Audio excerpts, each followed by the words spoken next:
যাওঁতে এগৰাকী কণমানি ভাগিনে মোক হাতত ধৰি কৈছিলে যে মামা এইবাৰ সমাজ অধ্যয়নৰ মেট্ৰিকৰ পেপাৰখন খুব টান হৈছে, মোক 10 নম্বৰ এক্সট্ৰা কৰি দিব লাগিব।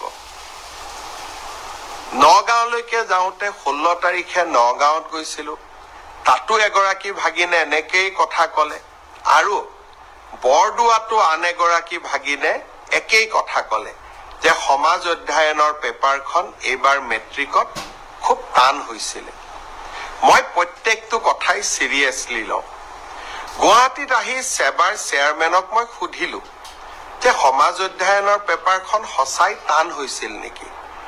সেবাৰ অধ্যক্ষ ডাঙৰীয়াই মোক ক'লে যে প্ৰশ্নখনৰ পেটাৰ্ণ বদলিছে, যোৱা বছৰো প্ৰশ্নখনৰ পেটাৰ্ণ বদলোৱা হৈছিল আৰু এইবাৰো পেটাৰ্ণটো বদলোৱা হৈছে যাতে ছাত্ৰ ছাত্ৰীসকলৰ জেনেৰেল নলেজৰ পৰীক্ষা সেবাই ল'ব পাৰে।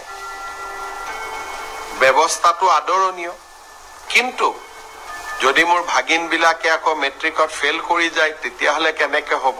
সেইটোতো হ'ব নোৱাৰে।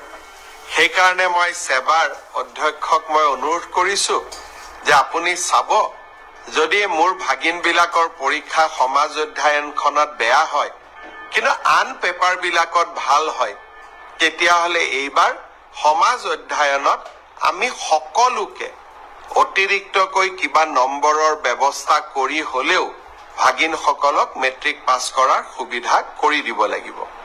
তেখেতে মোৰ অনুৰোধক বিবেচনা কৰিম বুলি প্ৰতিশ্ৰুতি দিছে আৰু সেয়েহে ময়ো ভাগিনসকলক ক'ব খুজিছো যে সমাজ অধ্যয়নৰ কাৰণে আমি আৰু চিন্তা কৰিব নালাগে, সকলোৱে মিলি চেষ্টা কৰিব যাতে আমাৰ পৰীক্ষাটো আমি ভবাৰ দৰে নহ'লেও আমি যাতে কিছু হ'লেও অতিৰিক্ত নম্বৰৰ সুবিধা লাভ কৰিব পাৰো।